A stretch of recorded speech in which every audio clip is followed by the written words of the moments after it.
2016 का prelims paper हम लोग डिस्कस करने आ रहे हैं। 2016 का पेपर कैंसिल हो गया था और उसके बाद इसका मेंस नहीं हुआ था, इसलिए इसका री एग्जाम जो हुआ था उसका पेपर हम लोग बाद में डिस्कस करेंगे।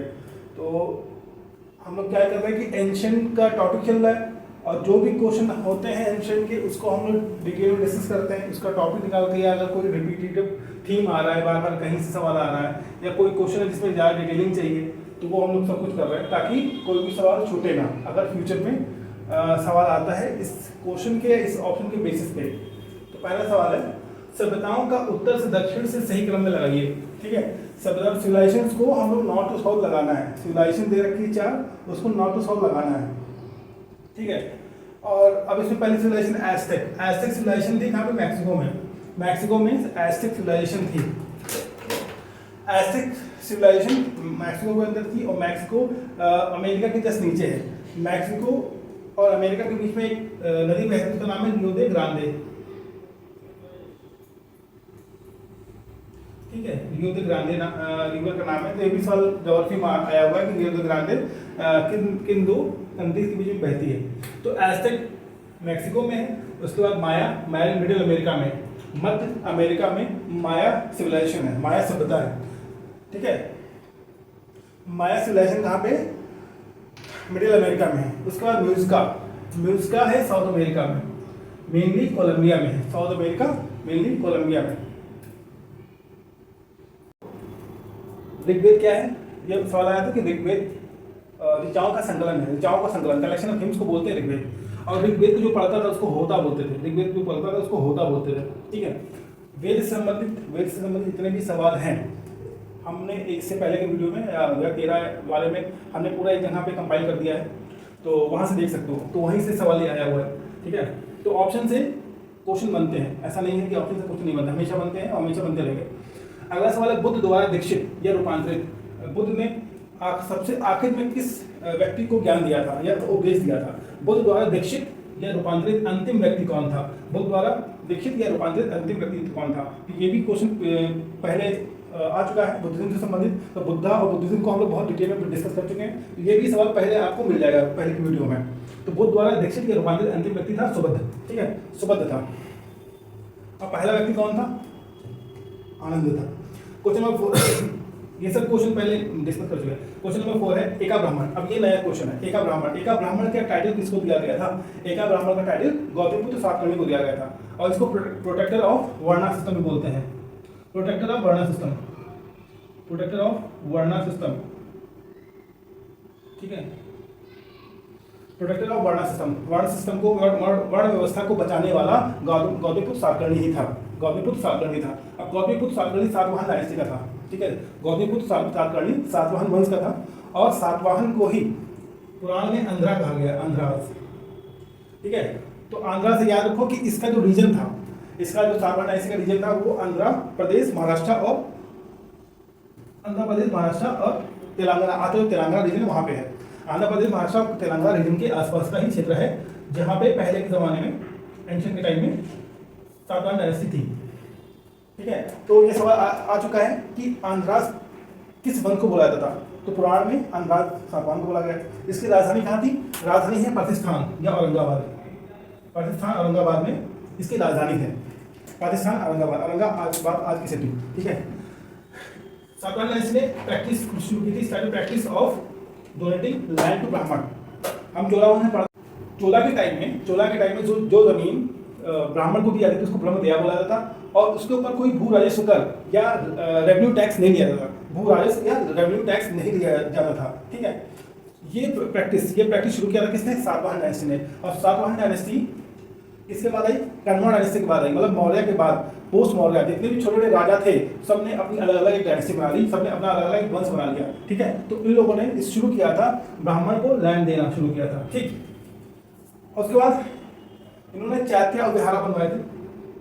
कई चैत्य और विहारा बनवाए थे। और चैत्य विहारा वहाँ पे जहाँ पे बुद्धा और बुद्धिज्म के फॉलोअर रहते थे, जिनको उपासक बोला जाता था।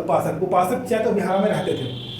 ठीक है, तो नासिक, कन्हेरी और कार्ले, नासिक कन्हेरी और कार्ले ये 3 जगह है मोस्टली जहाँ पे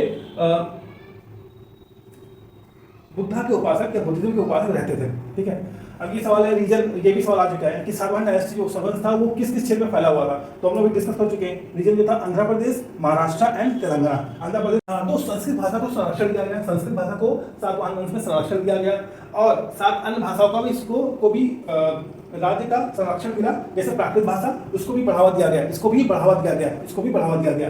ठीक है, संस्कृत भाषा को संरक्षण क्यों किया गया, क्योंकि ये यूनिक इसलिए, ये सवाल इसलिए आता है क्योंकि बहुत कम राजवंश हुए जिन्होंने संस्कृत भाषा को संरक्षण दिया इतने बड़े स्तर पे। ठीक है, इसके रीजन ये है कि सबसे पहले सातवाहन वंश ने शुरू किया ब्राह्मण को लैंड देना, भूमि देना शुरू किया।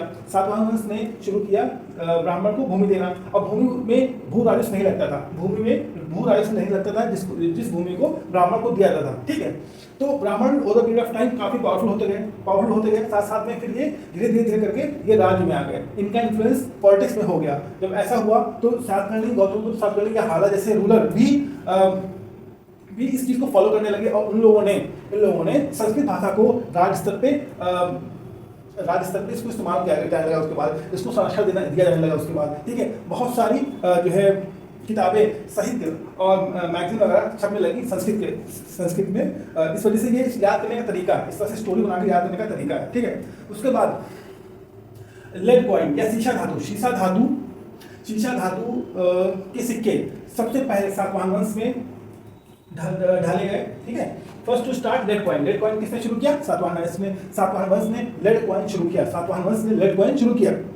सातवाहन वंश ने सिल्वर कॉइन भी शुरू किया था, उसके बाद कॉपर कॉइन भी शुरू किया था, लेकिन गोल्ड नहीं शुरू किया था। ठीक है, अब इसको अगर ध्यान हो तो पहले सुंगा आए, फिर कन्वा डायनेस्टी आए, उसके बाद चेदी, उसके बाद Indo Greek, then Shakas, then Pahlavas, then Kushan एकदम लास्ट में है। और जो पहला गोल्ड कॉइन शुरू किया गया वो इंडो ग्रीक में शुरू किया गया था। इंडो ग्रीक का जब वंश था यहाँ पे निएंडर और नागासेन की जो स्टोरी नहीं है, इस बार पीसेस में आया भी था, वो इंडो ग्रीक वंश के ही थे। ठीक है, तो उस टाइम गोल्ड पहली बार गोल्ड का कॉइन पहली बार शुरू किया गया इंडो ग्रीक में पहली बार गोल्ड का कॉइन शुरू किया गया था, गोल्ड का कॉइन इंडो ग्रीक में शुरू किया था। लेकिन कुषाण के टाइम में एकदम बहुत बड़े स्तर पे गोल्ड के कॉइन्स प्रचलित किए गए थे। ठीक है, अब हम बताते हैं कि जो है सातवाहन डायनेस्टी का फाउंडर कौन था, सिमुक। सातवाहन डायनेस्टी का फाउंडर